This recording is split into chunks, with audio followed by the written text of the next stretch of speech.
Merhaba değerli seyirciler, Mitanili dostlar, Kürdistanlı, Türkiye'li ve dünyalı dostlar. Bugün değerli bir ozanımızla birlikteyiz. Halk ozanı Ali Evrim Kartal. Kendisi şu anda Almanya'da yaşıyor. Ama daha önce Adıyaman, Samsun'da yaşıyordu. Daha sonra Dilovası'na göç etmek zorunda kaldı. En son devlet onu yine rahat bırakmadı. Yaptığı bir türkü hakkında dava açtı. Ev hapsi verdi ve sonucu nereye varabilecek olmayan mahkemeler sundu. O da zorunlu olarak Almanya'ya göç eden kardeşlerimizden birisi.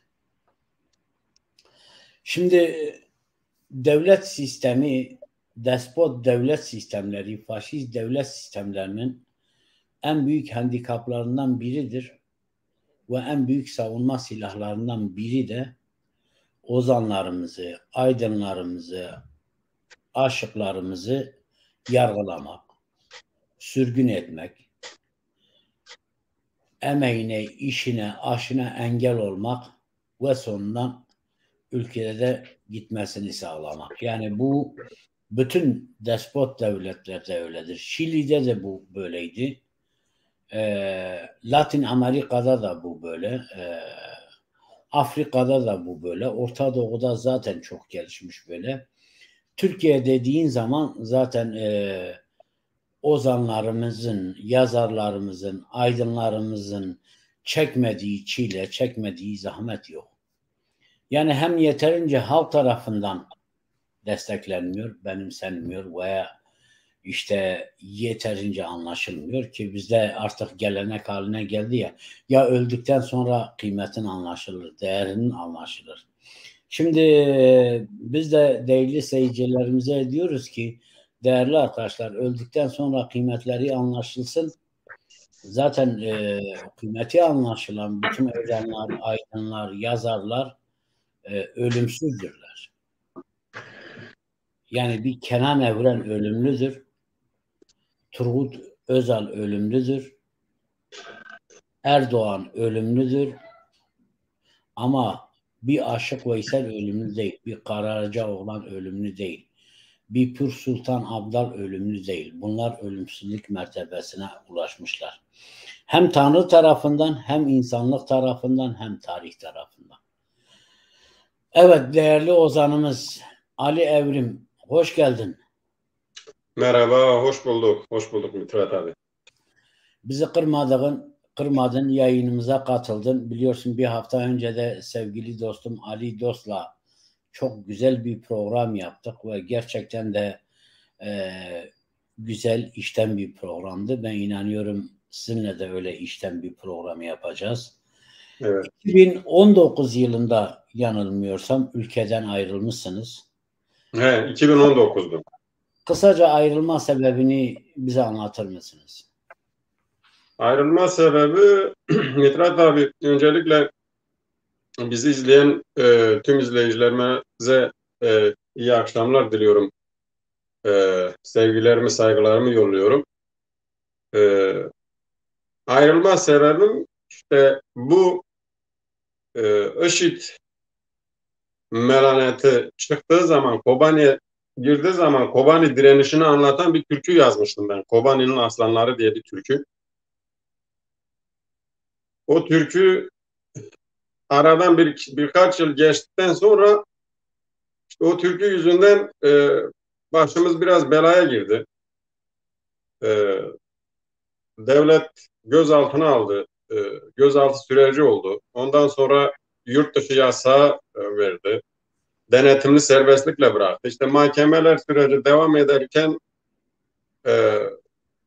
yani devletle böyle biraz problem yaşadıktan sonra olmadı. Rahat bırakmadılar. Ondan sonra buraya çıkıp gelmek zorunda kaldık. Yani süreç böyle oldu. O süreç evet bu süreçte de sen boş durmamışsın. Garibi yani gurbet diye bir parça diyelim bir parça sözü, sazı sözü, yüreği sana ait olan bir parça bestelemişsin. Bize Evet. onu bir söyle de bir dinlesin bizim seyircilerimiz. Bakalım nasıl yorumlar gelecek, neler söyleyecekler bize. Tamam Mithat abi. Söyleyeyim. Akrobatiye diye bizim e, Maraş Kürtçesi şivesiyle söylediğimiz bir türküydü. İşte buraya geldikten sonra onu yazdık. E, O da beğeni topladı. Şimdi sizlere onu söyleyeyim.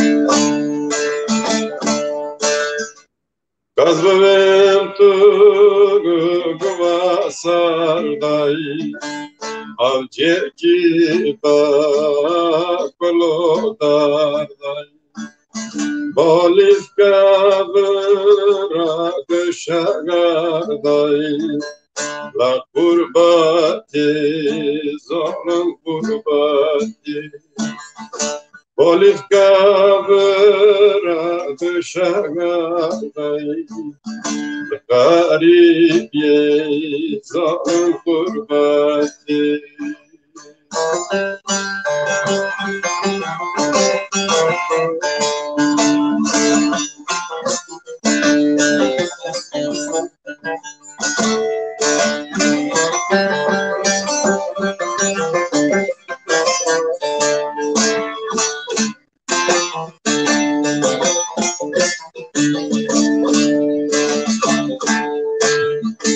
Soledadı du soleyay Danor jombo kabineyay Şafak bzure tabiyay La kurbati zalım kurbati Şafak bzure tabiyay La karimi zalım kurbati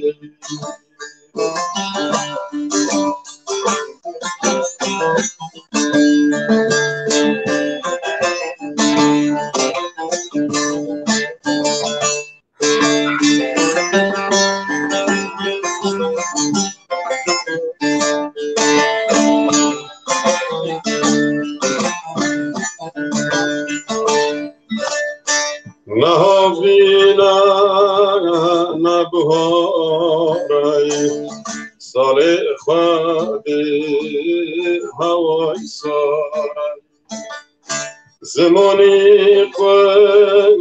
dosti kharay La kurbati zalim kurbati Kiye kutben istikharay La kurbati zalim kurbati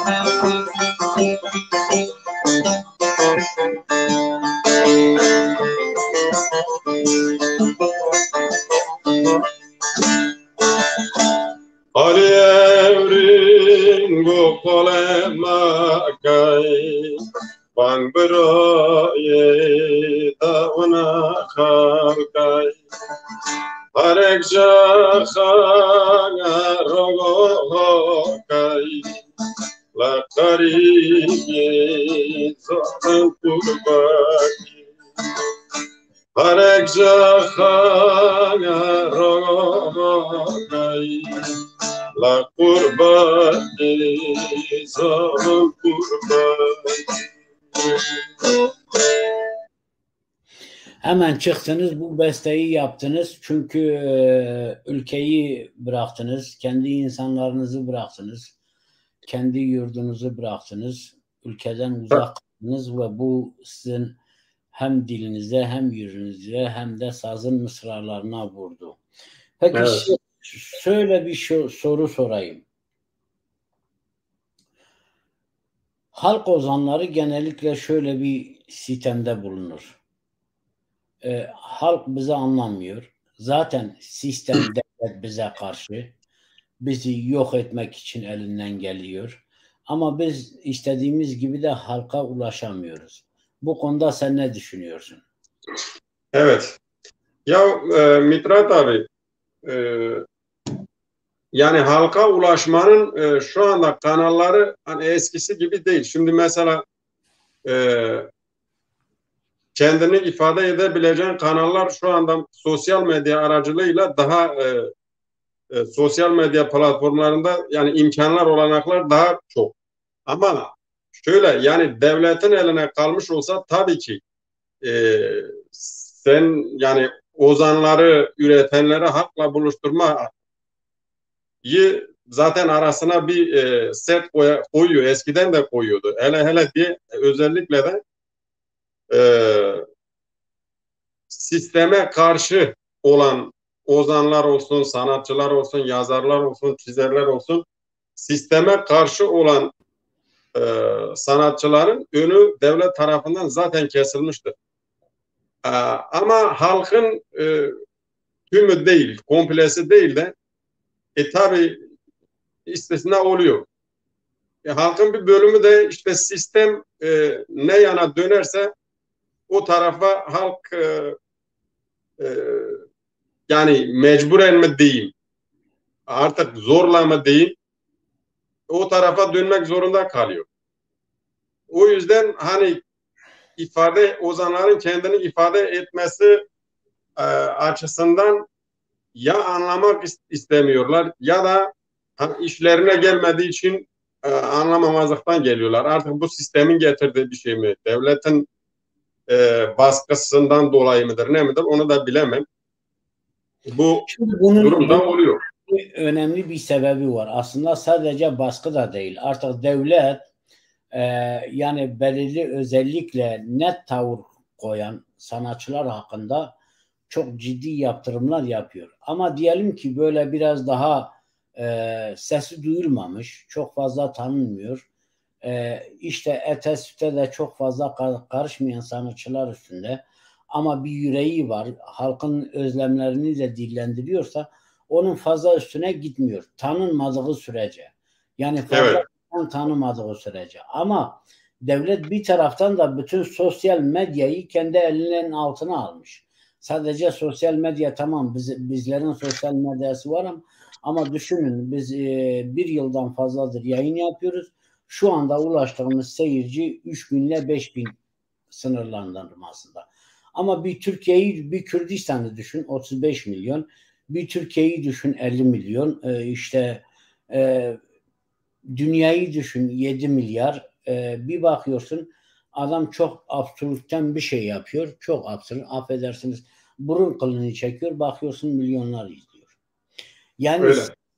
sistem insanları da değiştirmiş. Mesela TikTok var, şu var, bu var. Evet, Binlerce sanal alem var. İnsan ilişkilerini devlet koparıyor. Devletler artık insan ilişkilerini koparıyor. Özellikle de bakın değerli arkadaşlar pandemiyle birlikte sosyal aktiviteler neredeyse sıfıra indi. Zaten belirli bir dönem sıfıra indi. Ama şu anda bile e, birçok yerde her yer açılmasına rağmen o sıfıra inme seviyesi devam ediyor. Neden mi? Çünkü insanları yalnızlıkla alıştırdılar. Ve gençler yeni bir alan açtı kendine. Ailesiyle görüşmüyor, anne babasıyla görüşmüyor, dırdırını vırvırını dinlemek istemiyor. Ne yapıyor? Gidiyor ya oyun oynuyor ya chatleşiyor. Ya Facebook'ta işte tık bunu yedim, tık bunu öptüm, tık bunu sevdim, tık şıp sevdim. Bunlarla uğraşıyor. Yani ne oldu? Bütün insani değerlerden koptu. Kendine göre kendisinin mutlu olduğunu sandığı bir sanal dünyanın içine hapsetti. Zaten devletlerin istediği, bodyguardların, o oligarkların istediği, kartellerin istediği de budur. Yani çalışacaksan eğer sosyal medya üstünde ve diğer işlerde evde çalışabileceğin alanlarda evde çalış, dışarı çıkma. Müzik dinleyeceksen evde dinle. Sohbet yapacaksan chatle sohbet yap. Yani insanların birbiriyle temasını koparmaya çalışıyorlar. Çünkü her alanda, diğer alanlarda yaptığınız şeyde sizi izliyorlar, sizi takip ediyorlar, bizi takip ediyorlar. Ne yaptığımızı, ne yapmadığımızı, nerelere, hangi sitelere girdiğimizi tek tek tespit ediyorlar. Ve Google'a gidin, sürekli search yaptığınız şeyler ilk şeyde gelir. Hangi sitelere giderseniz gelin, böyle internasyonel sitelerden bahsediyorum. Sizin kafanızdaki düşünceyi artık okuyabiliyorlar. Yani bunu okurken siz neyi aramışsınız, neyi sormuşsunuz, neyle ilgilenmişsiniz, onu hepsini sizin önünüze çıkarıyorlar. Şimdi böyle bir dünyada bizim küçük grupların, insani grupların çok daha fazla çalışması, çok daha fazla dayanışma içinde olması ve çok daha fazla birbirine sahip çıkması gerekiyor. Hem sosyal alanda bu böyledir, hem dışarıda böyledir. Yani demeyin ya ben giderim bu Ahmet'le telefonla konuşurum. Azat'la chat yaparım. Sozlarla bir telefon görüşmesi yaparım. Dlovan'la nasılsın derim, tamam kabul demeyin. Gidin. Evinize davet edin veya siz onların evine gidin. Bir kafede buluşun, dışarıda görüşün. Ev müsait olmayabilir. Ama herkesle birebir o iletişimi kurun. Yani elini veriyorsun, sıkıyorsun veya işte eğer çok samimiysen öpüşüyorsun. En azından hiçbir şey yapmıyorsan aha böyle bir el vuruyorsun. Bizim yeni gençlerin yaptığı gibi veya böyle bir tokalaşma yapıyorsun. Bu bir temastır, insani temastır. Yani o kartellerin, sistemin bizi dünyamızdan koparmak istediği dünyamızdan kopmayın. Böyle olduğumuz zaman, koptuğumuz zaman insanlığımızdan çıkarız. İnanın insanlığımızdan çıkarız. Eşimizle de birlikte olamayız. Çoluk çocuğumuzla birlikte olamayız. Hiç kimse birlikte olamayız. Çünkü kapitalist sistemin bize öğretmek istediği şey yanlış yaşama. Yani bir defa alışveriş değil, 2 defa alışveriş. Bir defa alışveriş değil, 10 defa alışveriş. Bir sosyal siteye girmek değil, 10 tane different sosyal siteye girmek. Bir film izlemek değil, 20 tane film izlemek, dizi izlemek. Farkında olmadan bomboş, boşa geçen bir yaşam trendinin içine giriyoruz. Ucu sonu belli olmayan bir yaşam trendinin içine giriyoruz. Onun için bakın size basit bir örnek vereyim. Bir insan kalkıp Ali Evrim Kartal gibi kardeşimiz kalkıp Kobani'de hepimiz biliyoruz ne oldu değil mi?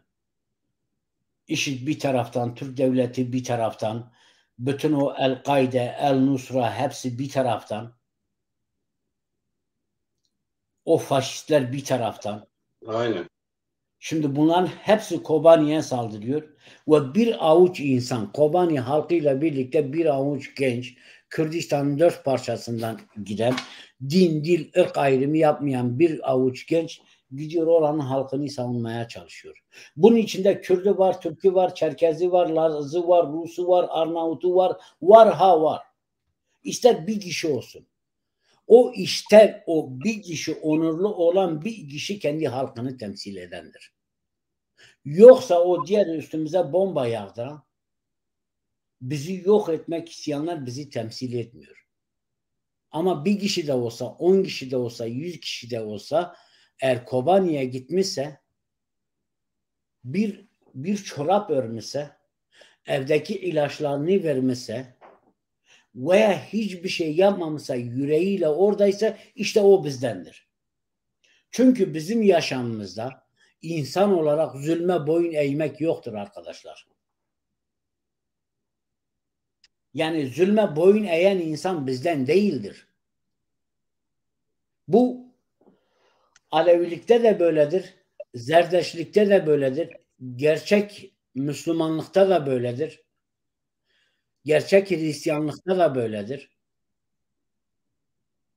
Bütün dinlerde aslında böyledir. Ama dini ne zaman ki politikleştirdiler, gözümüzün içine soktular, işte orada ne din kaldı, ne Muhammed, ne İsa, ne Musa kaldı. Kim iktidardaysa, kim baştaysa hepsi kendini Muhammed'in, İsa'nın, Musa'nın yerine koyup Hazreti Ali'nin kılıcı gibi Zaloğlu Kürt, Zaloğlu Rüstem'in kılıcını eline almış gibi kahraman kesildi.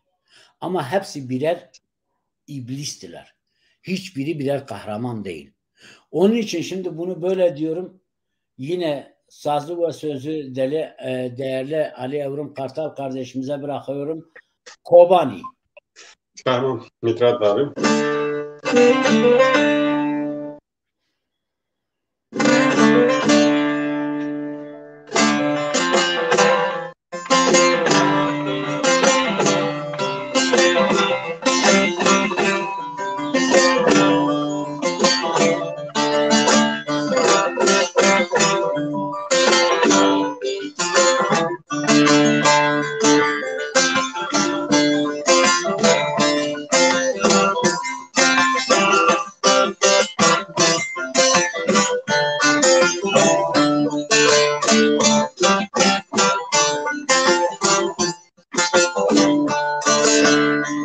İtilen uğraşmak zor iş, Kobani'nin aslanları, ha böyle olur direniş, Kobani'nin aslanları, ha böyle olur direniş, Kobani'nin aslanları. Düştü düşecek dediler, türlü dolap çevirdiler, itlere hak bildirdiler. Kobani'nin aslanları ite haddin bildirdiler. Kobani'nin aslanları.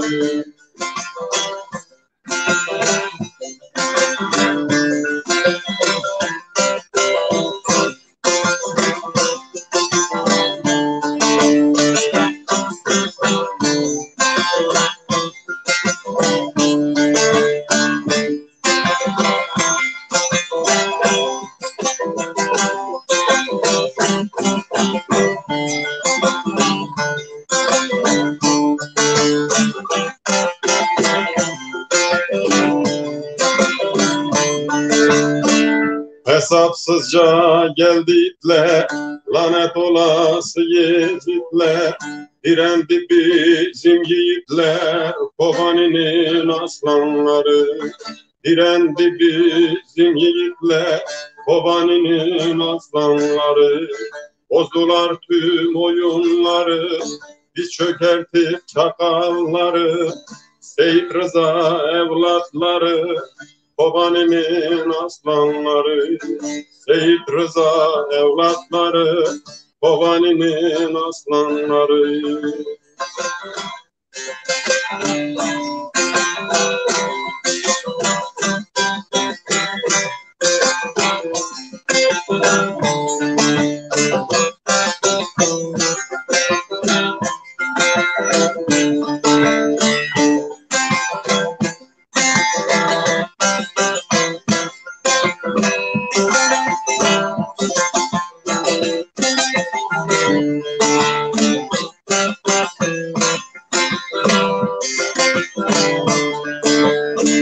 Beyler kulak verin tekte, size buradan çıkmaz ekmek. Hem kadın hem erkek, Kobani'nin aslanları. hem kadın hem erkek, Kobani'nin aslanları. Benim yurdum Kürdistan'dır, Evlim Ali ona yardır. Ha böyle gözü karadır, Kobani'nin aslanları. Ha böyle gözü karadır, Kobani'nin aslanları. Herbici, herbici, herbici, dilhoş, dilhoş, herbici. Eyvallah. Çok yaşa, çok yaşa. Gerçekten çok güzel söylemişsin. Yüreğimiz böyle şahlandı. Kobani aslanları gerçekten bütün insanlığa onur verdiler. O Evet, şehirlere önünde saygıyla eğiliyorum. Gazi. aynen saygıyla eğiliyorum. Bir de yani e,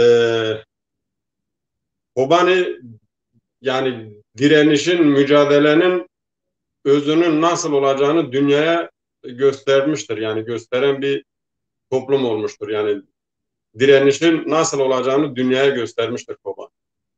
Evet Bu arkadaşlar. anlamda evet. Hemen Kobani derken sözünü kestim sevgili Ozan'ım. Estağfurullah, ben Değerli yani arkadaşlar, bu Kobani, anlamda şunu söyleyecektim. Bu anlamda demin dediğimiz gibi bu direnişte mücadele veren tüm canlara, şehit düşenlere, şu anda hayatta olanlara saygılarımı sunuyorum. Emeklerinin önünde, yiğitliklerinin önünde saygıyla eğiliyorum. evet arkadaşlar, Kobani demişken Kobani mücadelesi, Rojava mücadelesi devam ediyor. Siz biliyorsunuz ki özellikle biliyorsunuz ki e, Kobani'de her gün bombardıman var. Rojava'nın Hasekis'inde birçok yerinde Kürdistan özgürlük savaşçılarının, Arap savaşçılarının, dünya halklarının olduğu, savaşçıların olduğu Rojava'nın her alanını Türk devleti ve ona bağlı çeteler bombalıyor. Yani binlerce yaralı var, binlerce ölü oluyor. Daha dün değil evvelsi gün 10 tane çocuk yaralandı. Şimdi bundan dolayı da değerli arkadaşlar, sizden ricamız Kobani'ye, Rojava'ya desteğinizi sunmaya devam edin. Heyvasor aracılığıyla dünyanın neresinde olursa olun ona destek ve yardımlarınızı sunabilirsiniz. Hatta şöyle bir şey de yapabilirsiniz. Direkt birebir ailelerle ilişkiye geçip direkt onlara da gönderebilirsiniz. Onların en azından çocuklarının okul masraflarını karşılayabilirsiniz. Bu çok önemli. Bakın Kürdistan neresinde yaşıyorsak yaşayalım. Elimizi vicdanımıza koyalım. Elimizi vicdanımıza koyalım. Biz 100 yiyorsak onun birini bile kendi ülkemizdeki insanlarla paylaşmasını bilmeliyiz. Biliyorum. Gerçekten de burada da birçok yurtseverden de dinliyorum. Ya hep aynı insanlar destek oluyor, hep aynı insanlar yardım ediyor. Doğru söylüyor, haklıdırlar. Onlar da buradaki emeklerinden, gece gündüz çalışmasından kısıyor, ödüyor ve belirli bir süre sonra belki onlardan da bir yılgınlık, bıkkınlık oluyor ama lütfen yılmayalım, bıkmayalım ve sadece o yardımın yükünü kendi omuzlarımıza değil, dostlarımızın omzuna da atalım. Onlardan da ricacı olalım. Gidip birebir anlatalım. Kürdistan'daki gelişmeleri anlatalım. Yabancılara anlatalım. Almanya'daysa Almanlara anlatalım. İngiltere'deysek İngilizlere anlatalım. Kanada'daysak Kanadalılara anlatalım. Yani bugün düşünün bakın bir Ukrayna'da neler oldu. Ukrayna'nın 30 gününde olan şey Kobani'de 3-5 gün içinde oldu. 3-5 gün içinde oldu. Kobani'nin tahlilini yapın ve şapkanızı önünüze koyun. Yani bazen hani diyorlar ya Türk'ün Türk'ten başka dostu yok, o faşist bir söylem var. Yani bazı Kürtler bunu söylese haksızdır demem. Ama tabii ki o da yanlıştır. Çünkü Kürt'ün Kürt'ten başka da dostu var. Birçok Arap savaşı, birçok Türk savaşı, birçok diğer halklardan Süryani, Ermeni savaşçı da Kobani'de şehit oldu. Onların önünde de tabii ki biz saygıyla eğiliyoruz. Gazilerinin ellerini öpüyoruz. Bütün Kobani gazilerinin ellerinden öperiz, gözlerinden öperiz. Onlar bizim canlı ciğerimiz ve yaşayan yüreğimizdir. Sakat da olsalar, yaralı da olsalar. Şimdi bunu unutmayalım. Buna göre de eğer şey yaparsak Kobani içinde binlerce destan, binlerce şiir yazılırsa yeterli değil. İnan ki yeterli değil. Hele o Kobani'li annelerin bütün Rojava'da geçerli.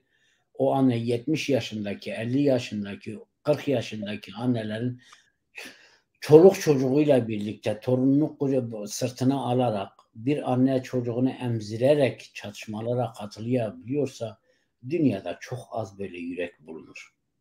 Ve böyle bir halkı da savaşsa kimse yenemez.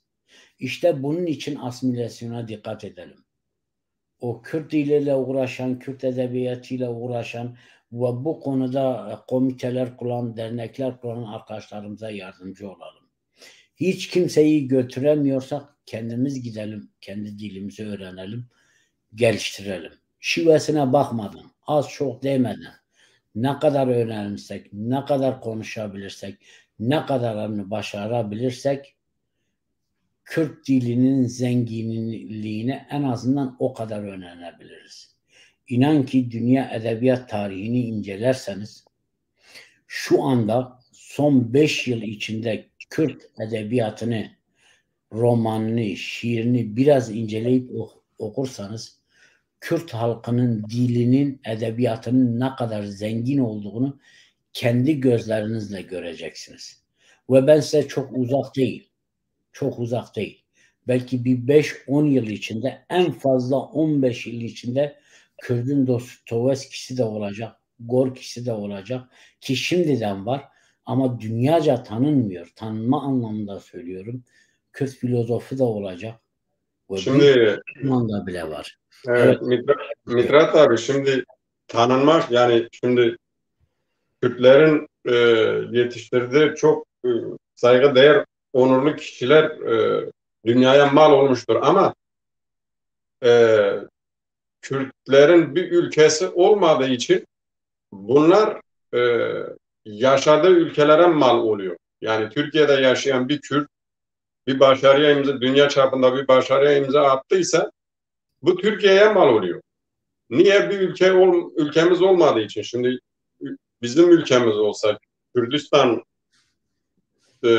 sınırları belirlenmiş, dünyanın tanıdığı bir ülke, Kürdistan diye bir ülkemiz olmuş olsa, bizim bilginlerimiz, bizim dünyaya mal olmuş bilim adamlarımız azımsanacak kişiler değildir. Bugün mesela en basiti işte burada Almanya'da bu BioNTech aşısını, korona aşısını bulan Kürt asıllı Dersim bölgesinden Uğur Şahin ve eşiydi yani.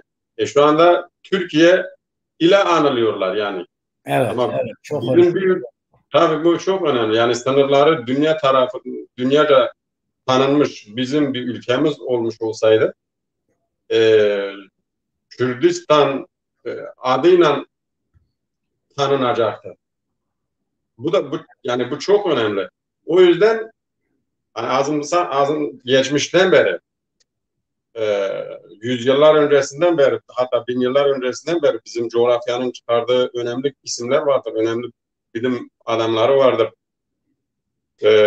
Dünyaya mal olmuş önemli kişiler vardır. Ama işte maalesef bizim bir ülkemiz olmadığı için hep başka ülkelere, hep başka etnik kimliğe sahip olan coğrafyalara mal olmuşlar. Yani bizim kültürümüzle tarumar edildiği için bugün Aynen. Hasankeyf gibi, mesela Hasankeyf'i sular altında bıraktılar ve bırakıyorlar. Kürdistan'da müthiş bir zenginlik var. Rojava'da da o zenginliği DAEŞ yani ISIS yok etti önemli bir kısmını. velhasıl Kürdistan'ı kim işgal ediyorsa, kim sömürge ediyorsa ilk başta dikkat ederseniz kültürüyle, tarihiyle yok etmek istiyor. Çünkü bir ülkenin kültürü, tarihi, onun zenginliğini yok ettiğiniz zaman onu da yok ediyorsunuz. Onun için dileme Kürdistan'dır diyoruz ve sizi dilemin Evet. baş başa bırakalım. Bu da evet, bu türkü de bizim Maraş Pazarcık yöresine ait rahmetli Meçhuli Baba'ya ait bir türkü. Yine bizim Maraş Kürtçesine, Maraş şivesiyle söyleyeceğim. Bizim o bölgede rahmetli Meçhuli Baba'ya ait bir türkü. Babayı da saygıyla anıyoruz. Evet.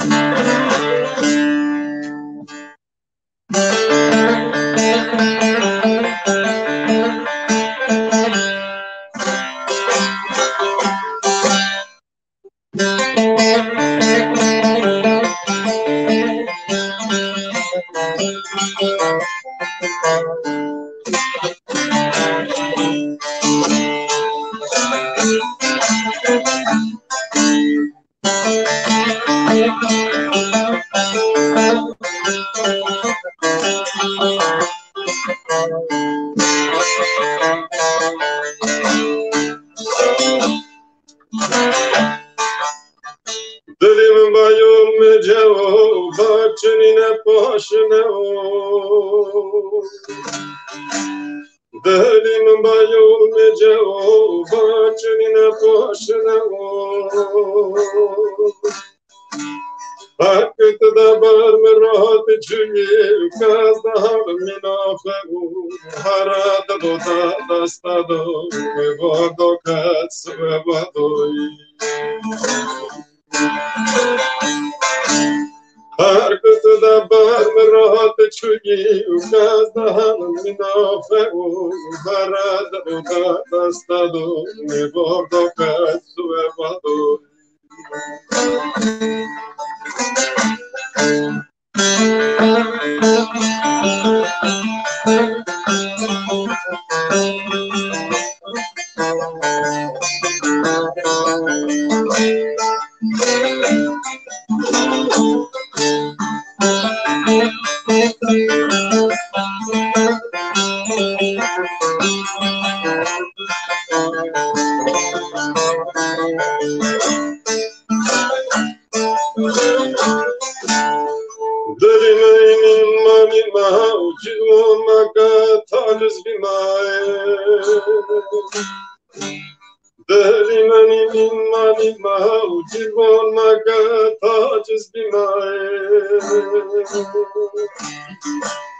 Goten rendata doina, kairun iştenda girmem, haradalu da dastado, vado katsu ve vadoy. Goten rendata doina, kairun iştenda girmem, haradalu da dastado, vado katsu ve vadoy.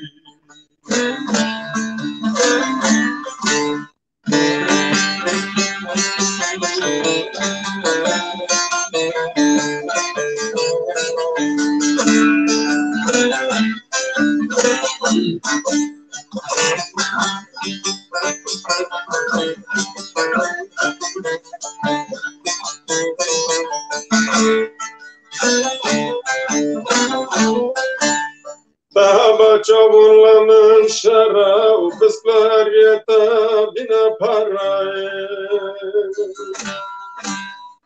Taba çavurlanın şara, kızlar yeta bina parayı. Kaz badeli khay kharavın, tujahan baramın maram, haradalu da dastado, bordo katsu ve vadovi. Kaz badeli khay kharavın, tujahan baramın maram, haradalu da dastado, bordo katsu ve vadovi. Gönül gönül deli gönül, delisin divana gönül. Bu diyarda yerin yoktur, başka diyara göre.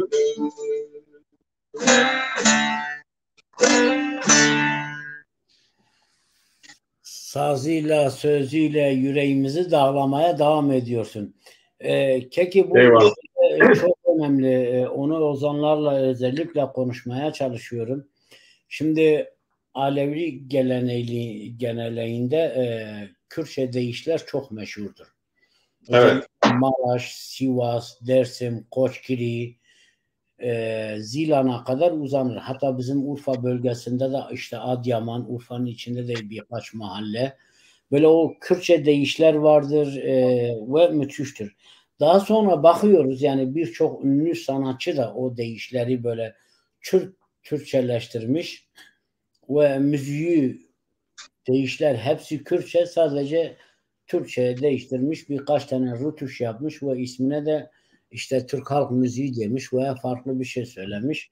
Her neyse aşık olarak da piyasaya sürmüş bir şey olarak. Tabii ki bizim aşıkların dünya müzik evrenseldir. Herkes her dilde çeviri yapıp söylemesi gerekir. İnanıyoruz tabii ki Kürtçe deyişler de Türkçe'ye de İngilizce'ye de farklı dillere de özünden kaybetmeden değiştirilip söylenebiliyorsa ona da saygımız var. Ama o müziğin bir özüne sahip çıkmak, özünün nereden geldiğini belirtmek ki yabancılar bu konuda çok hassastır. İki de o deyişlerin hangi halka ait olduğunu söylemek. Ama görüyoruz ki Türkiye'de bu yok. Yani Türk halk müziğine bakın. Türk halk müziğine bakın. Urfa'dan Ararat'a kadar yani Ağrı'ya kadar işte Dersim, Sivas'tan tutun Diyarbakır'a kadar Malatya'ya gidin Adana'ya, Toroslara kadar bütün özellikle Alevi deyişleri çevrilmiş, Türkiye'ye çevrilmiş ve Türk halk müziği adına sadece Alevi deyişleri değil. Özellikle mesela Urfa bölgesinde de müthiş Kürtçe şeyler hepsi değiştirildi. Türkçe'ye çevrildi. Hatta onunla da yetinmemişler. Güney Kürdistan'a gitmişler.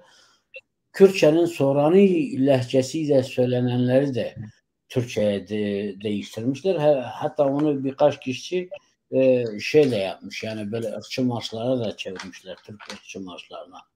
Şimdi Evet. bunları göz önüne aldığımız zaman biz halk ozanı geleneğini nasıl sürdürebiliriz? Siz halk ozanı olarak bizim diyelim komünitelere, community center'larımıza, derneklerimize ne gibi önerileriniz olabilir?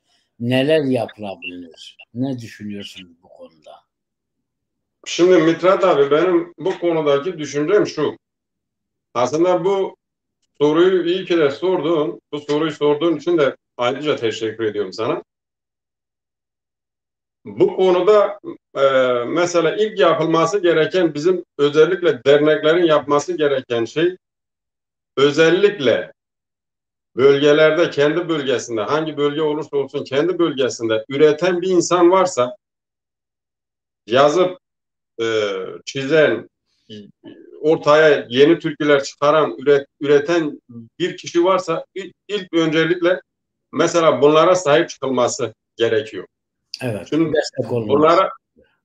bunlara sahip çıkılması nasıl olur? İşte bunlara sahip çıkılması atıyorum işte derneklerin mesela düzenlediği etkinlikleri oluyor. Yıllık mesela geleneksel etkinlikler oluyor. Başka özel etkinlikler oluyor. Mesela bu etkinliklerde bence her şeyden önce bu insanlara yer verilmeli. Yani bunlara sahip çıkılmalı. Evet. Bir şeyi bu.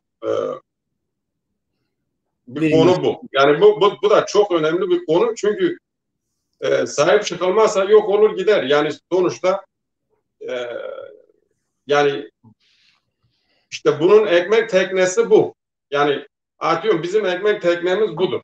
Yani bana ve sazıma şimdi sahip çıkılmazsa ben hani başka bir işe yönelirsem ben ne yazabilirim, ne kafamı bununla meşgul edebilirim, ne çizebilirim. Ortaya bir şey çıkaramam. Ortaya bir şey çıkmadığı zaman da yok oluyor. Yani o zaman bizim türkülerimiz yok oluyor.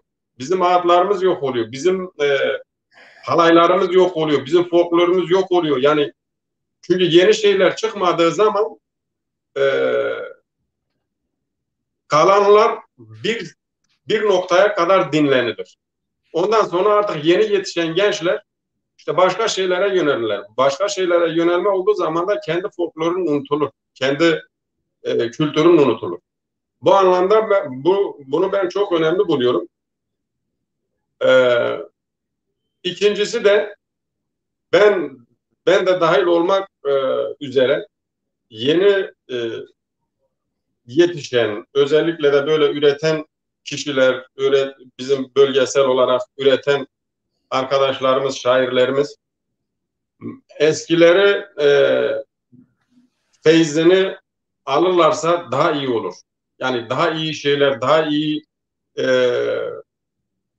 daha güzel şeyler üretirler. tabii insanın beyninde daha iyi yer bulacak kelimelerle şiir yazılırsa yani yüzeysel olmadığı zaman o bellekte daha iyi yer alıyor Mithat abi. Yani mesela bugün işte yüzyıllar önce yaşamış bir Pir Sultan Abdal'ın şiirleri halen şu anda türküleri söyleniyorsa yani o kelimeleri, o şiirselleştirdiği kelimeleri çekip seçerek yazdığı içindir bunlar. Yani hani yüzeysel yazılmadığı içindir bunların bugüne kadar taşınması. O anlamda yani ben de dahil olmak üzere naçizane haddim değil bu fikri vermek ama şimdi yeni yazanlarımızdan, eski ozanlarımızdan feyz almalarını da rica ediyorum. Yani. Evet, bir de ben size şeyi sorayım. Bu feyz almaya gelmişken Adıyaman göl başında kaldığınız süre içinde bu sazla, sözle tanışma döneminizde Adıyaman kültüründe, o Alevi gelenek kültüründe Aleviler bir araya geldiğinde, deyişler söylediğinde ne hissediyordunuz? Neler görüyordunuz? Nasıl bir ortam vardı? Bize onu anlatın biraz da. Valla Mithat abi bizim o dönemde çocukluk dönemimizde hani daha bu köylere elektriğin gelmediği dönemleri ben o zamanlar benim belleğimde kalmış durumda. Çünkü tadı o zaman vardı. O zaman bizim ruhu şad olsun, devri daim olsun, Momo dedemiz Elbistan Kantarma bölgesinde bize pirlik yapardı Momo Geyik dede. Saygıyla yad ediyorum. O gelirdi bizim köyde işte cem bağlardı. E, işte semahlarda, cem törenlerinde falan o gelirdi. Yani o dönemlerde benim hatırladığım şu vardı. Ben hani uykuya dalıyordum. Gecenin 12'si oluyordu. Artık gözümde uyku alıyordu. Kafam gidiyordu. Babam diyordu ya oğlum git işte yat senin uykun geliyor. O muhabbeti, o cemmi Sohbeti. bırakıp gitmiyordum. Bırakıp gidemiyordum yani. Hani ayakta uyuyordum ama bırakıp gidemiyordum. Ve bu bende çok büyük bir etki bıraktı. Özellikle de ruhu şad olsun Momo dedenin bana kattığı yani feyz anlamında bana kattığı çok şey olmuştu. Peki o Memo dedenin hiçbir söylediği türküyü hatırlıyor musun? Bize söyleyebilir misin? Tabii ki. O zaman Onun da ruhu şad olsun, onu anmış olalım böylelikle. evet. Sözleri Meloli Baba'ya ait bir türküydü. Bizim işte geleneksel Kantarma yöresinde müziğini Kantarma pirlerinin derlediği bir türküydü. Momo dede bunu hep söylerdi. Bu benim belleğimde kalmış. Onu söyleyeyim size. Bugün ben bir güzel gördüm.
Bugün ben bir güzel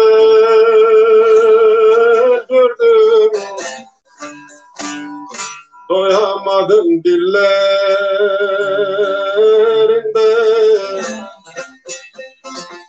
Sual ettim nerelisin,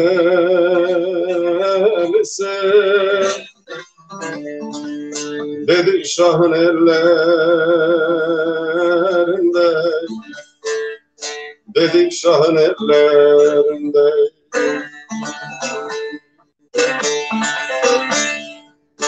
Dedim aslı peri misin, İki cihan nuru musun, yoksa sen bir huri misin? Cennet kokar dillerinde.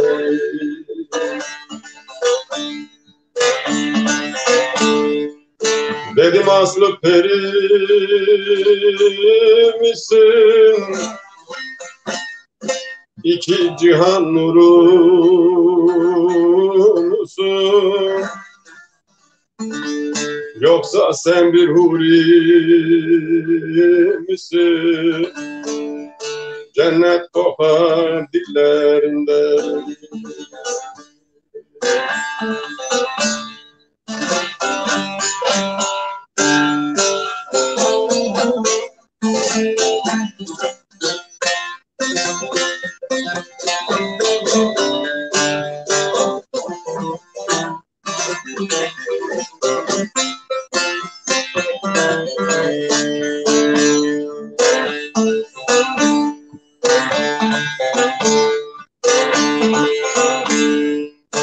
Dedim şeker mi var senden, hiç akıl koymadın benden. Ruhumu çektim bedenden,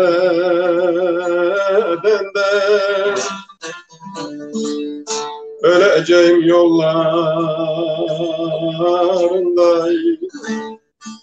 öleceğim yollarında.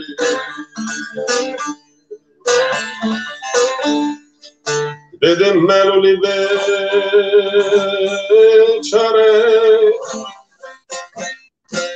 ismimi yazın deftere.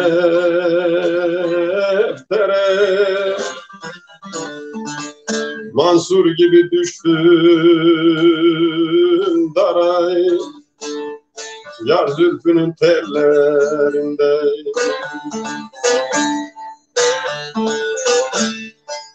Dedim meluli beçare, ismimi yazın deftere.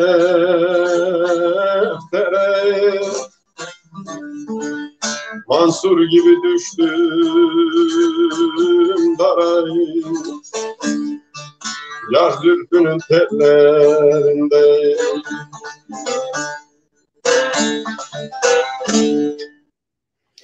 Yüreğine sağlık, diline sağlık. Eyvallah, sağ olasın. Bir şey sorayım. Bu dara çekmek. Burada özellikle Alevi kurumlarımız var. Kanada'da da Alevi kurumlarımız var. Her ne kadar istediğimiz gibi tam Kürdistani olmasa da o kurumların da çalışmalarında başarılar diliyorum. Özellikle şeyden de kurtulmalarını talep ederim. Sağdan soldan gelen üstündeki baskılardan kurtulmalarını, daha militanda, daha devrimci, daha Alevi geleneklerine, göreneklerine, o destansı direnişine layık bir çizgi izlemelerini nacizane şahsım olarak talep ediyorum. Bu Alevilerde benim bildiğim kadarıyla dara çekmek, mesela Aleviler önceden birçok problemini, birçok sorununu kendi içinde çözerlerdi. Mesela cem evlerinin aslında veya köy odalarının o cem evi olarak, ibadet yeri olarak kullanılan yerlerde birçoku köylüler olsun, eğer bir takım sorunlar varsa veya işte Alevi inanışının, yaşamının dışına çıkarsa, birine zulmederse, birinin hakkını yerse, birinin hakkına tecavüz ederse, birinin kızına karşısına göz dikerse onu dara çekerler. Hesap sorarlar ve eğer iflah olmasa onu Alevi toplumundan dışlarlar. Yani bu gelenek Kanada'da bile birkaç defa şahit oldum. Yaşama geçirilmeye çalışılıyor. Peki Adıyaman'da da bu gelenek sürüyor mu? Veya Almanya'da bu gelenek sürüyor mu? Alevi kardeşlerimiz bu konuda biraz daha hassasiyetlerini koruyorlar mı? Yoksa değişim dönüşüm onları da paramparça etti mi? Şimdi Mithat abi ister istemez bu değişim dönüşüm e, yani bu tür gelenekleri de parçaladı aslında. Şimdi eskiden aslında işte bu dara çekme Mansur darı dediğimiz e, o gelenekten gelmedir. Dediğim gibi eskiden ta ki mesela Alevilikte şey vardır. En büyük Alevilik felsefesi işte eline, beline, diline sahip olma Sahip felsefesi olmak. çok Evet. önemlidir Alevilikte. Yani Hı hı. dil, bel. Yani özellikle de bu anlamda hata işleyen birileri olduğu zaman eskiden işte dede gelinceye kadar mesela o kişiyle bağlar koparılırdı. Ta ki dede gelinceye Tam kadar tecrit edilirdi yani. evet dede gelinceye kadar işte bu dara çekilirdi. Ondan sonra işte orada toplanan cem olmuş cemaattan e, rızalık alınıncaya kadar af e, olgusu oluncaya kadar e, yani o kesinlikle ne ceme gelirdi ne komşuya giderdi ne kimse selam verirdi. Ama şu anda o tür gelenekler yani onlar da aslında parçalanmış durumda. Bu da artık hani işte bu asimilasyon oyunlarının getirdiği, milleti getirdiği noktada mı böyle oldu? Artık hani zaman geçti, millette bir işte ahlaki çöküntü oldu, ondan mı oldu, neden oldu ben de bilmiyorum ama tabii eskisi kadar artık o e, gelenekler, o görenekler kalmadı. Yani onlar da parçalandı diyebiliriz. Yani şimdi eski dedeler de kalmadı. Yani şimdi biz ideolojik politik olarak dedeye karşıyız, işte şeyhe, ağaya, mıllaya hepsine karşıyız. Çünkü Evet, gericiliği temsil ettiğimizi düşünüyoruz. Ama içinde işin gerçek bir diğer yani toplum olarak, kültür olarak içinde barındırdığı şeyler var. Mesela diyelim işte Alevilikte dara çekmektir. İşte diyelim Müslümanlıkta da işte her cami toplandığında da cami cemaati kendi sorunlarını tartışır, kendi problemlerini tartışır, onlara çözüm üretmeye çalışır. İşte bayramlarda düşman olanlar barıştırılır. Aslında bu sebep toplumsal gelenek olarak hem dini hem de toplumun geleneklerinin birleşmesi sonucu oluşan güzel kavramlar var. Tabii ki bunu çok kötü, çok ahlaksızca kullananlar da var. Devlet gibi. Ama dediğim gibi yani şimdi düşünün yani çünkü biz devletsiz bir toplumuz. evet, Yani devletsiz bir ulusuz. Ulus olma özelliklerinin bütününü taşıyoruz ama devletimiz yok. Ve biz mesela toplum olarak Kürtler, Kürdistanlılar diyelim daha doğrusu, Mezopotamyalılar köleci toplumu yaşamamış bir toplumdur. İlkel komünel toplumdan feodal topluma geçmiş bir toplumdur. Bundan dolayı da kölecik ruhu yok bizde. Çünkü bizim arkamızda dağlarımız vardı. En çok sıkıştığımızda dağlarımıza gidip yaşıyorduk. Gelenek göreneklerimizi de, dilimizi de, var olan dinimizi de koruyorduk kendi ölçülerimiz açısından. Ama şimdi dünya küçücük bir köy haline geldi. Aslında biz dedik ki dünya küçücük bir köy haline gelirken dünya daha özgür olacak, daha şeffaf olacak. Ama ne yazık ki Ukrayna'da görüldüğü gibi, Rojava'da görüldüğü gibi, Güney Kürdistan'da görüldüğü gibi, Rusya'nın diğer o Kafkaslarda, Orta Doğu'da görüldüğü gibi aksine devletleşme, milliyetçilik, böyle faşizm, ırkçılık gittikçe artıyor. Yani şu anda buna göre düşündüğün zaman bilimin aksine bir gelişme var.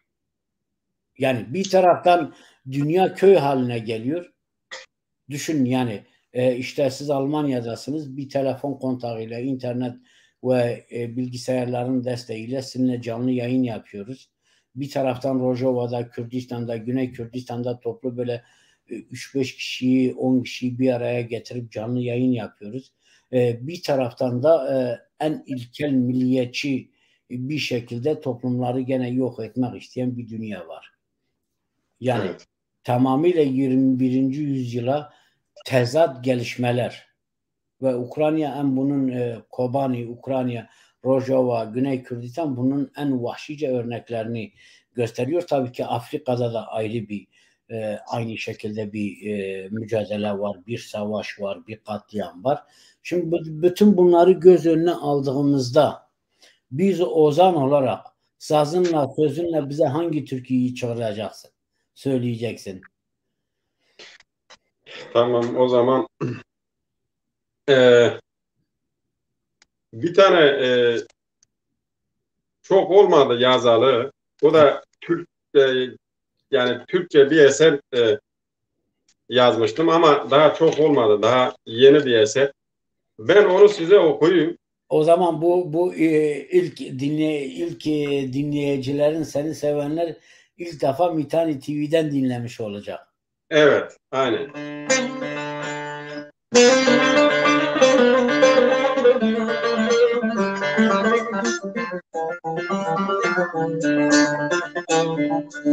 Belki de memleketin tam son halini anlatabilecek bir türkü olmuş. Biraz protest bir türkü, onu söyleyeyim.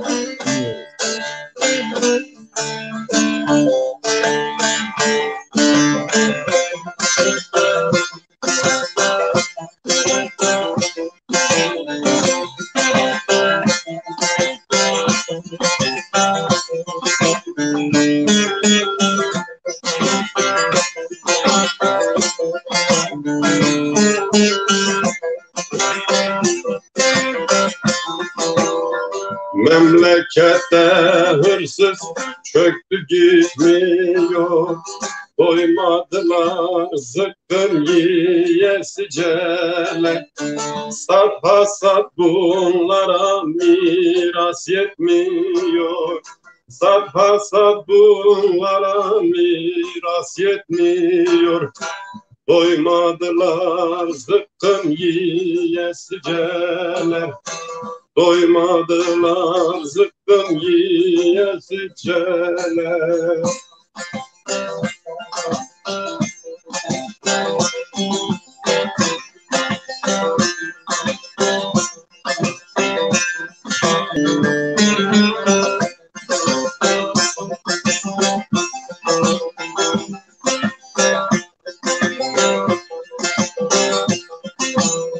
Yeminlerle koltuklara geldiler, alın terimizi çalıp yediler. Sülük gibi kanımızı emdiler, sülük gibi kanımızı emdiler. Doymadılar zıkkım yiyesiceler.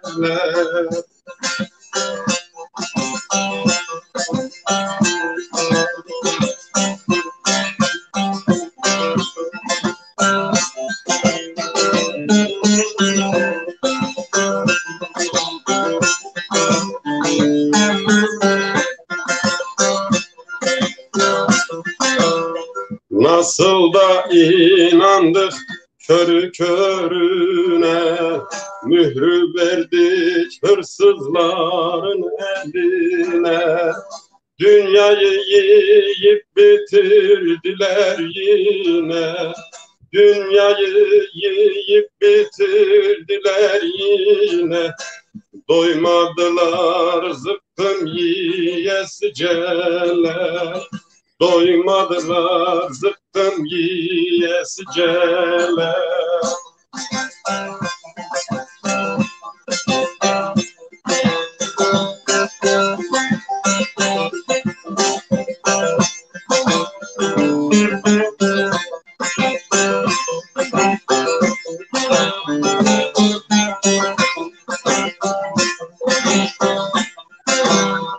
Evrim Ali bunların sonu gelmiyor. Ha bugün ha yarın çile bitmiyor. Biz aç iken bunlar et beğenmiyor. Biz aç iken bunlar et beğenmiyor. Doymadılar zıkkım yiyesiceler, doymadılar zıkkım yiyesiceler. Keke yüreğine sağlık. Bu söylediğin, bestelediğin türkünün ismi ne? Zıkkım yiyesiceler. Zıkkım yiyesiceler. Bunu unutmamamız lazım. Sürekli paylaşmamız lazım. Valla bunlar zıkkımın kökünü yemiyor. Çok iyi yediklerini zannediyor ama bütün dünyadaki zenginlerin hep unuttuğu bir şey var. Aslında sürekli televizyonlar, yoldaki kazalar, kendi başına gelenler hepsi göstermesine rağmen ama insan şeyinin böyle bir doymayan bir tarafı var. Yani ne kadar malın mülkün de olsa, altından tacın da olsa gideceğin yer 2 metrelik bir mezardır. Sonuçta yapılacak şey, olacak şey geride bıraktıklarındır. Geride mal mülk istediğiniz kadar şey bırakır, biri gelir o malı mülkü alır. O bodyguardlar, oligarklar, karteller, kaptellerin ellerinden hep birisi birileri gelir. Aslında birey olarak onlar hepsi bekçi köpeği gibidir. Köpeklerden özür dileyerek söylüyorum. Çünkü bekçi köpeği bir emek alıyor, emeğinin karşılığını veriyor. Doğal bir süreçtir. Ama bu büyük bekçi köpeklerinin hiçbir şeylerinin olmadığının farkında değil. Dünyada aslında hiç kimsenin hiçbir şeysi yok. Hepsi geçici barınaklar yapıyoruz. Elimizle kullandığımız, yaşamımızı idame ettirdiğimiz para, mal, mülk var. Ama sonuçta hepsi buraya aittir. Dünyaya aittir. Ama herkes bunu unutuyor. Burada da özellikle ozanlara değinirken değerli ozanlarımız vardı. Sivas'la ilgili, Sivas yöresinden ilgili aklına bir şey geliyor mu? Sivas katliamını anarak veya Dersim katliamını anarak söyleyebileceğim bir deyiş, Kürtçe veya Türkçe. Şimdi bu şeyle ilgili aslında ben bir türkü yazmıştım. Evet. Bu da ben şey yapıyorum Mithat abi, hani deftere bakıyorum, hani yazıyorum ama benim hafızada biraz şey, ezberim biraz zayıf. O yüzden Hepimizin öyle. defterden okuyorum. Bunu o dönem yazmıştım. Hani o dönem derken aslında o dönemden, Sivas olayından biraz sonra yazdım. Hani etkilendim aslında. O dönemde aslında pek çok şeyin farkında değildik. Hani biliyorsun sosyal medya şimdiki gibi sosyal medya alanı çok geniş değildi. Hiç yoktu denilebilecekti bir şeydi. Ama o dönemde zaten biliyorsun pek böyle özel televizyonlar falan da yoktu. Televizyonlar hep devlet televizyonlarıydı. Bu tür olaylar da zaten devlet üstünü kapatmak için ne kadar yoğun çaba sarf ettiğini sen daha iyi bilirsin. Evet. O dönemde pek şey olmadı ama daha sonraları yani öğrendikçe hani etkilendim. Bir türkü yazmıştım. Türkünün ismi Diren. Diren. Evet, onu okuyayım. Evet.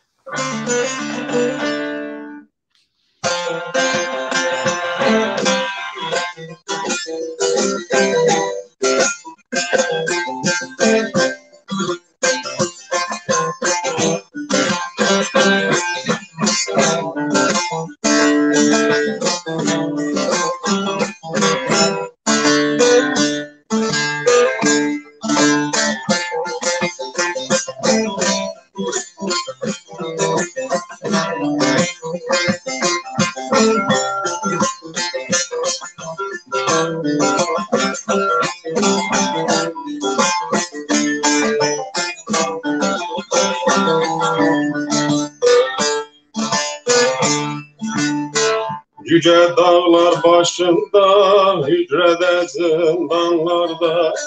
Yüce dağlar başında, hücrede zindanlarda.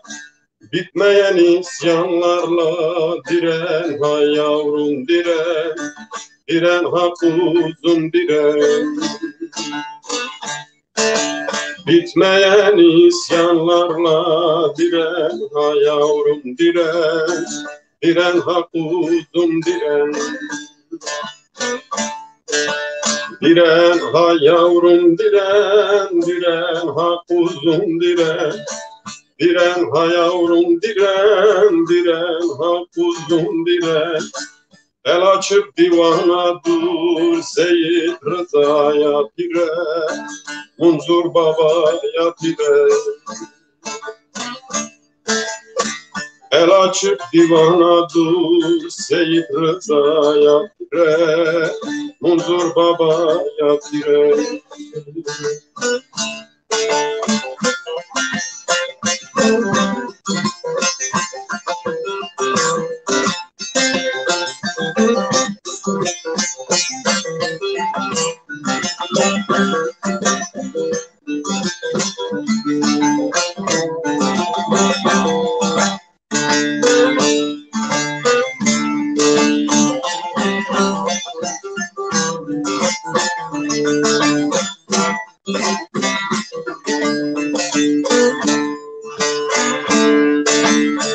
Bu dağlar sana miras, dayan ha dayan biraz.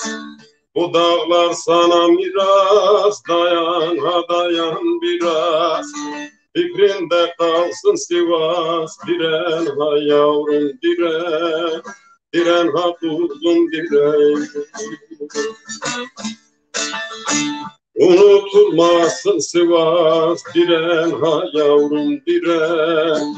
Diren ha kuzum diren.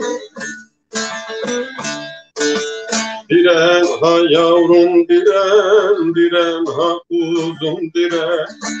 Diren ha yavrum diren, diren ha kuzum diren. El açıp divana dur Seyit Rıza'ya pire, Munzur Baba'ya pire. El açıp divana dur Seyit Rıza'ya pire, Munzur Baba'ya pire.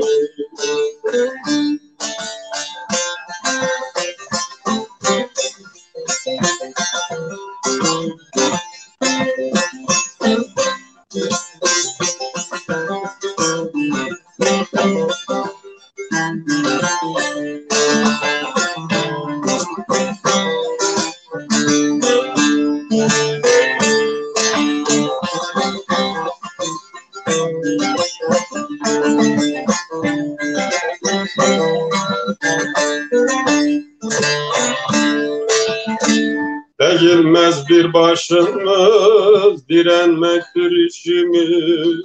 Eğilmez bir başımız, direnmektir işimiz.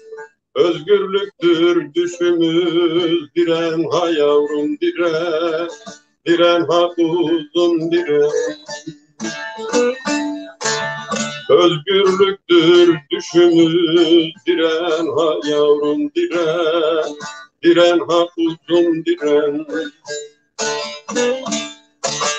Diren ha yavrum diren, diren ha kuzum diren. Diren ha yavrum diren, diren ha kuzum diren. El açıp divana dur, Seyit Rıza'ya diren. Munzur babaya diren. El açıp divana dur, Seyit Rıza'ya diren. Munzur babaya diren. Seyit Rıza'nın da, Şeyh Said'in de, Muzur Baba'nın da ruhu şad olsun.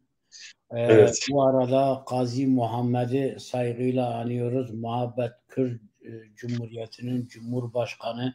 Onun şehadet yıl dönümü kutlanıyor, anıyor yaşamıyla. Çünkü biz bütün şehadetleri kutlarız. Arkasında yas tutmayız. Aynen. Ki bizim şehitlerimiz, bizim ölülerimiz hep direnişle ölmüşlerdir. Hep yaşamları boyunca emek vermişlerdir. Ruhuyla, canıyla, yüreğiyle hem o dağlardaki bördü böceğe hem kendi halkına olan borcunu ödemiştir. Bundan dolayı da bizim her şehadet dönemi aynı zamanda bir kutlama dönemidir. Onları anma, onları yaşatma dönemidir. Yoksa gözyaşı dökme dönemi değil. Biz gözyaşı tutmayız. Biz gözyaşı ne zaman dökeriz? Esaret altında olup hiçbir şey yapamadığımız zaman. Ama Diyarbakır zindanları göstermiştir ki esaret altında en kötü koşullarda olsak bile değerli önderlerimizin öncülüğünde Mazlum Doğan, Kemal Pir, Hayri Durmuş, Gençlik Yıldızı Ali Çiçek, Akif ve binlerce Cin Ali ve yüzlerce şehidimizle birlikte oraları anarız. Onlar bizim bu yüreğimizde yaşar. Yani sürekli bu sol yanımız dediğimiz yerde onlar beynimizde, yüreğimizde yaşar. Yaşadıkça da biz feyiz alırız. Onların bize gösterdiği yolda gideriz ve yıkılmayız. Evet. Yıkıldığımız zaman da ayağa kalkar, bir çay demleriz. O çayın demiyle yeniden mücadeleye devam ederiz. Evet. Bana çok teşekkür ediyoruz. Evet, buyur seni dinliyoruz. Evet, şunu söyleyeyim. Hani başta da söylemiştin işte hani dünyaya eser bırakanlar ölümsüzdür. Şimdi eğer dünyaya bir şey bırakmışsan özellikle kendi toplumuna dair bir şey bırakmışsan nesilden nesile aktarılıyorsan yani bugün diyelim Pir Seyit Rıza ya da işte Şeyh Said gibi önderler benim çocuğum onlar 100 yıl önce yaşamıştır. Benim çocuğum onları biliyorsa işte ölümsüz onlardır. Evet. Yani ölümsüzlük budur. Yani nesilden nesile senin adın nesilden nesile yaptıkların nesilden nesile taşınabiliyorsa işte o zaman ölmüyorsun. Evet, aynen öyle. Evet, Keke epey uzun bir programımız oldu. Onun için de bize mesaj geldi ama ne yazık ki henüz canlı yayındayken mesajları açıp okuma sistemini daha öğrenmedim. Bu hafta öğreneceğim. Evet. Çünkü arkadaşlarımız canlı yayında da soru sormak istiyorlar. Önümüzdeki dönemlerde onu da başarıyla yapmak zorundayız. Evet Keke, son olarak bize ne söyleyeceksin? Bir türkü daha söyle. Yürekleri şenlendirelim ve programımızı sonlandıralım. Tamam Mithat abi ben şey söyleyeyim bu sevgili Hüseyin Karakuş'un yazdığı bir Yaralı Ceylanım türküsü vardı. Yaralı Ceylanım senden başkasına gönül vermem diye bir türkü vardı. Şimdi Evet. ben ona bir muhabbet oldu da Hüseyin abiyle aramızda ona bir Kürtçe söz yazdım. Hı hı. öyle bir şey olmuştu, talep olmuştu. Hatta Ali Dost da kendi kasetinde okudu, albümünde okudu. Ali Dost'un kaseti için yazmıştım bu türkü. Evet. Şimdi onu okuyayım. Şunu da söyleyeyim, bizi izleyen, mesaj atan, dünyanın her neresinde olursa olsun bizi izleyen bütün dostlara, arkadaşlara, yoldaşlara selamlarımı, sevgilerimi yolluyorum. Teşekkür ediyorum bizi yalnız bırakmadıkları için. Bu türküyle dostumuz şeye başlamadan önümüzdeki hafta Sayın Ali Evrim ve değerli dostumuz, kardeşimiz Ali Dost'la birlikte bir program yapacağız. Epey uzun bir programlı, sazlı, sözlü ve güzel demli bir program olacak. Bütün Mitani severler, Ali ve Evrim yoldaşlarımızı seven arkadaşları ekranlara bekliyoruz. Lütfen yayınlarımızı paylaşın, abone olun ki çok daha büyük işler yapalım ve bir gün mutlaka günlük televizyon haline gelelim. Evet. Şimdi sizi baş başa bırakayım. Evet.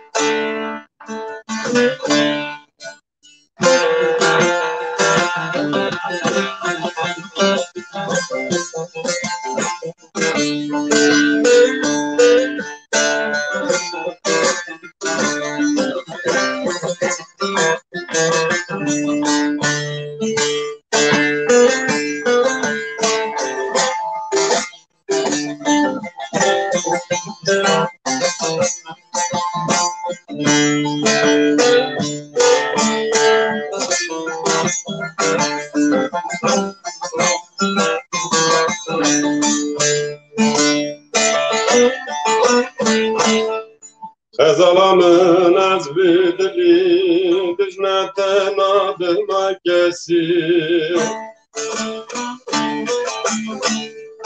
Xəzalamın əzbidli Dicnətən adıma kəsir Tu dəst xalqə dadın Ali Agər dilim bənəsir Bu dest halke dadın Ali Agır dilim benesi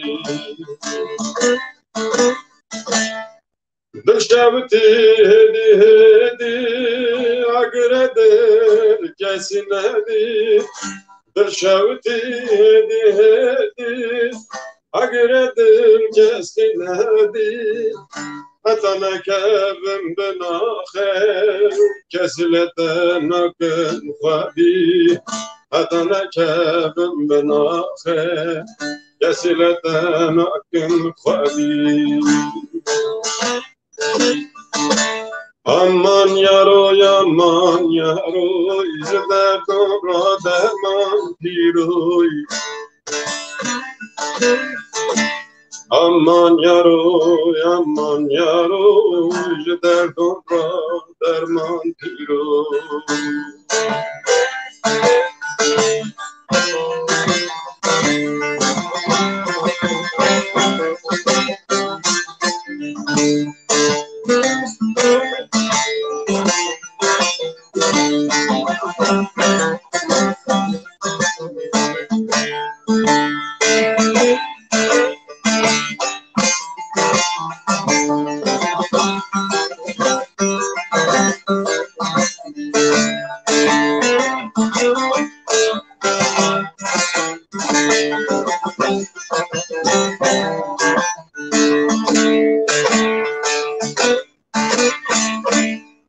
Ezalamın berindarım Jabona tevezden alım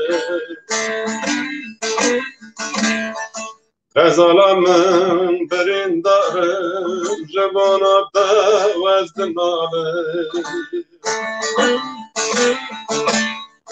Lekam jikesi rabişim Zamanı pek vezilalım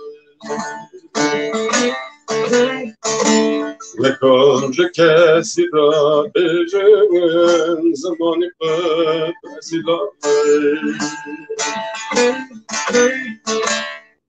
Dışavti hedi hedi agredir kesinadi Dışavti hedi hedi agredir kesinadi Hatana kevim ben ahir kesileten akım fadi Hatana kevim ben ahir kesileten akım fadi Aman yaroy derdon ra derman diroy Aman yaroy derdon ra derman diroy Bunu yazdım Mitrat abi biraz bizim Maraş Kürtçesinin dışına çıkıp daha doğrusu daha hani doğuyla kuzeyin arasına sıkıştırmaya çalıştım. Biraz bizim Adıyaman şivesini katmaya çalıştım. Hani biraz daha şey olsun. Benim için önemli bir türkü. Çok da güzel, evet. Çok da güzel bir türkü. Gerçekten evet. bir türkü. Sağ olasın. Yani daha geniş bir kitleye hitap etme amacıyla dili biraz değiştirdim. Bizim şiveden biraz çıktım. Yok biz hem türkülerimizi, şarkılarımızı, beyitlerimizi, destanlarımızı hem kendi yöresel dilimizle söylemeliyiz.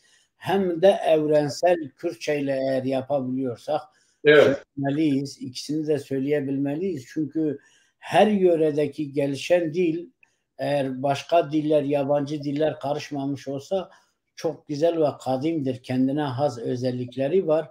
Tabii ki doğal olarak diller birbirinden etkilenir, kültürler birbirinden etkilenir. Karışması da çok doğaldır aslında. Yani şimdi bugün İngilizcenin yüzde kaçı İngilizcedir? Fransızcanın gene öyle veya ama gerçekten eğer Türkçenin özüne bakarsanız onlara göre onlardan belki 100 kat daha çok böyle orijinal ve şey kalmış. Tabii ki bölge de asimilasyonun yoğun olduğu yerlerde dilimiz ister istemez değişmiş. İşte bazı bölgelerde Arapça veya kıvrımları biraz Arapçaya benzemiş. İşte diyelim ki Maraş'ta biraz daha böyle farklı bir şiveye kaymışız. Aynen. Bu toplumların şeyinde doğal olan şeylerdir. Onun için içinden, ruhundan, duyguların nasıl hitap ediyorsan öyle hitap etmek en güzel şekilde söyleyeceğin türkülerdir. Evet. Evet. Böyle bir şey çıktı. Seyircilerimize son söyleyeceğin bir şey varsa onu da söyle. Yayınımızı kapatalım. Tekrar size teşekkür ediyoruz. Bütün TV izleyicilerine, Kürdistan halkına, Türkiye halklarına, dünya halklarına bin selam olsun diyoruz. Savaşlar bitsin, ölümler olmasın. Direnişler sadece ekonomi için olsun, kültür olsun, yeni yaşam için olsun. Artık birbirimizi öldürmeyelim, birbirimize olalım diyoruz. Evet, aynen. Ben de bütün izleyicilerimize, Mitani TV izleyicilerine tekrardan hepsine selamlar, saygılar diliyorum. Umarım gelecekte çocuklarımıza daha güzel bir dünya bırakırız.